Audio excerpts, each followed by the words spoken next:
નમસ્કાર. 2014માં ટેટ 1 લેવાણી તેના ગણિતના પ્રશ્નો 91 થી 100 10 પ્રશ્નોનું સોલ્યુશન આપણે આ વિડીયો લેક્ચરમાં મેળવીશું. જેમાં સૌથી પહેલો પ્રશ્ન છે 3/8નું ટકામાં રૂપાંતર ખાલી જગ્યા મળે. તો 3/8 આ પ્રકારનો કોઈ પણ પ્રશ્ન હોય તો અહીંયા આપણે વિચારવાનું કે આ 3 ભાગ છે એ કુલ કેટલા ભાગમાંથી 3 ભાગ છે, તો છેદમાં 8 છે, એટલે કે 8માંથી 3 ભાગ છે. તો ટકા 100ના આધારે હોય એટલે કે તો 100માંથી કેટલા, એટલે આપણે ત્રિરાશિ આ રીતે મૂકી શકીએ કે 8માંથી જો 3 ભાગ હોય તો 100માંથી કેટલા ભાગ થાય. તો ત્રિરાશિ અહીંયા 100 × 3, અને આ પદ હંમેશા છેદમાં આવે, છેદમાં 8. તો અહીંયા 100/8 એટલે 12.5 અને ગુણ્યા આ 3 બરાબર 37.5% થાય. ઘણી વખત પરીક્ષામાં અંશ છેદ આપવાને બદલે દશાંશ અપૂર્ણાંક આપી દઈએ અને આ પ્રકારનો પ્રશ્ન પણ પૂછી શકાય. દાખલા તરીકે 0.2 એટલે કેટલા ટકા? તો 0.2 ને આપણે દશાંશ અપૂર્ણાંકને સાદા અપૂર્ણાંકમાં ફેરવીએ તો 2/10. તો હવે આ 2/10ની ત્રિરાશિ આપણે અહીંયા જેમ 3/8ની ગણતરી કરી એવી રીતે 2/10ની પણ ગણતરી કરી શકાય કે 10માંથી 2 તો 100માંથી કેટલા? તો અહીંયા 100 × 2/10 એટલે 20% આવી શકે. એટલે આ રીતે આપણે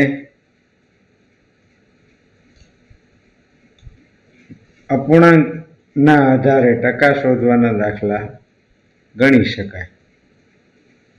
હવે ત્યાર પછી બીજો છે 1 ઘન મીટર, 1 ઘન સેન્ટીમીટર બરાબર કેટલા મિલીલીટર થાય. તો અહીંયા તમને ખ્યાલ હશે કે 10/10/10 એટલે કે જેની પહોળાઈ 10 છે, ઊંચાઈ 10 છે અને જાડાઈ 10 છે. લંબાઈ, પહોળાઈ, ઊંચાઈ 10 સેમી છે. તો આની અંદર જે પ્રવાહી સમાય એને 1 લીટર કહેવાય. તો 1 લીટર એટલે કેટલું થયું? તો કે 10 સેમી ગુણ્યા 10 સેમી ગુણ્યા 10 સેમી એટલે અહીંયા 1000 ઘન સેમી થયું. હવે 1 લીટર એટલે આપણે જાણીએ છીએ 1000 મિલીલીટર. તો અહીંયા શું થયું? 1000 મિલીલીટર બરાબર 1000 ઘન સેમી. એટલે એનો અર્થ એ થયો કે અહીંયા આપણે લખી શકીએ કે 1 મિલી બરાબર 1 ઘન સેમી થાય, અથવા 1 ઘન સેમી બરાબર 1 મિલી થાય.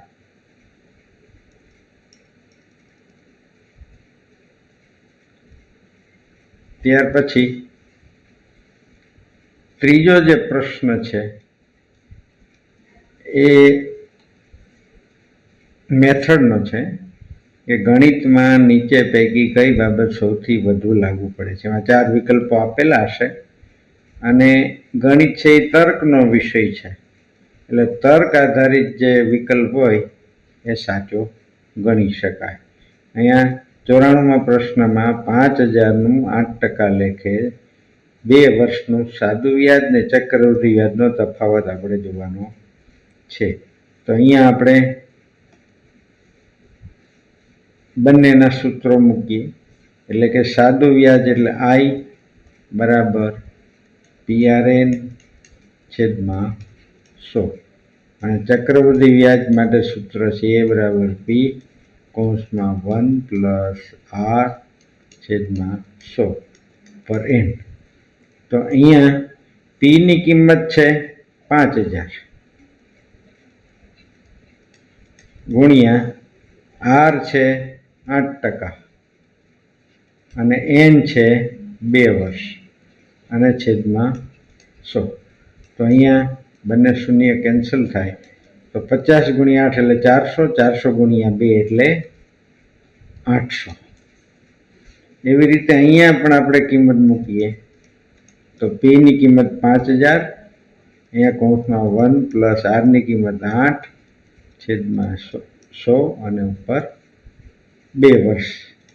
તો અહીંયા 5000 અહીંયા 108ના છેદમાં 100 એનો વર્ગ છે એટલે આપણે 2 વખત લખી નાખીએ 108ના છેદમાં 100.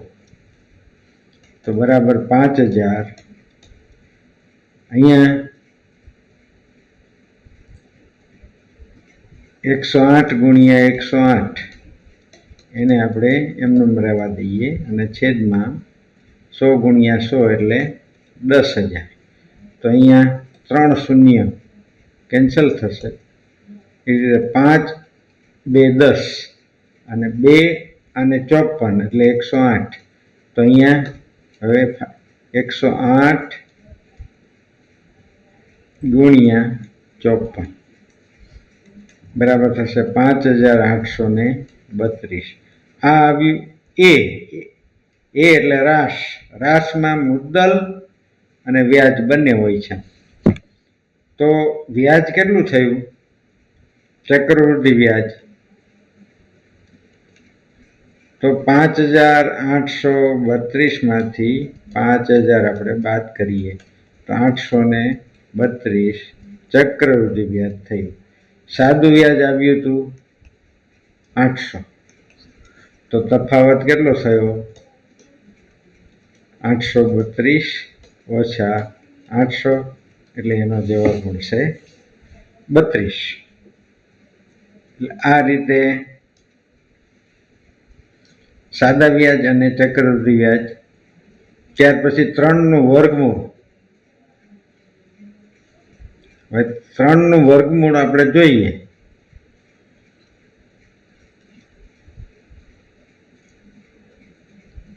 તો 1.7 પછી અનંત સુધી અહીંયા અંકો આવશે. એટલે કે એનો અંત નહીં આવે અને અંકો પુનરાવર્તિત પણ થતા નથી. એટલે વર્ગમૂળમાં 3 છે એ અસમય સંખ્યા છે, કારણ કે તેને Pના છેદમાં Q સ્વરૂપમાં લખી શકાતી નથી. ઉપરાંત અહીંયા જે અંકો આવે છે પુનરાવર્તિત થતા નથી, સતત બદલાતા રહે છે, એટલે અસમય સંખ્યા છે. અને સમય સંખ્યા કોને કહેવાય? જે સંખ્યાને Pના છેદમાં Q સ્વરૂપમાં લખી શકાય. દાખલા તરીકે 3ના છેદમાં 5 તો આ સમય સંખ્યા છે. દાખલા તરીકે ખાલી 7 તો 7ને આપણે 7ના છેદમાં 1 એમ લખી શકીએ, એટલે 7 પણ સમય સંખ્યા કહી શકાય. ત્યાર પછી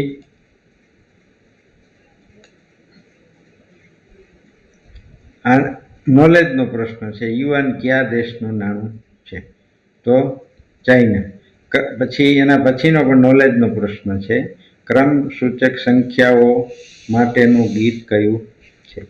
તો એક મજાનો માળો, એમાં 10 ચકલી, એટલે કે એક ચકલી આવી થઈ ગઈ 2, ફરીથી એક ચકલી આવી થઈ ગઈ 3, એટલે ક્રમશઃ 1 થી 10નું સંખ્યા જ્ઞાન, એટલે એને ક્રમ સૂચક સંખ્યાઓ કહેવામાં આવી છે.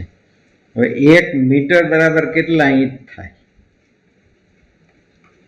તો સામાન્ય રીતે આપણે વ્યવહારમાં એવું ગણતરી કરતા હોઈએ છીએ કે 1 મીટર એટલે 40 ઇંચ, પણ હકીકતમાં 1 મીટર એટલે 39.37 ઇંચ થાય. એ જ રીતે પૂછી શકાય કે 1 ઇંચ બરાબર કેટલા સેમી થાય? તો આપણે 2.54 સેમી થાય. એ વસ્તુ યાદ રાખીશું. ત્યાર પછી 99મો પ્રશ્ન આપણે જોઈએ કે એક ચોરસની પરિમિતિ, આ ચોરસ છે, એની પરિમિતિ 100, ચારે બાજુ સરખી છે, એટલે ચારે બાજુનો સરવાળો 100 છે. તો આપણે એવું કહી શકાય કે દરેક બાજુનું માપ 25 હશે. તો બાજુનું માપ મળી ગયું એટલે આપણે ક્ષેત્રફળ પણ મળશે કે ચોરસનું ક્ષેત્રફળ બરાબર L નો વર્ગ એટલે કે લંબાઈ ગુણ્યા લંબાઈ, એટલે કે 25 ગુણ્યા 25 બરાબર 625 ચોરસ મીટર એનું ક્ષેત્રફળ થશે. ત્યાર પછી 100મો પ્રશ્ન છે.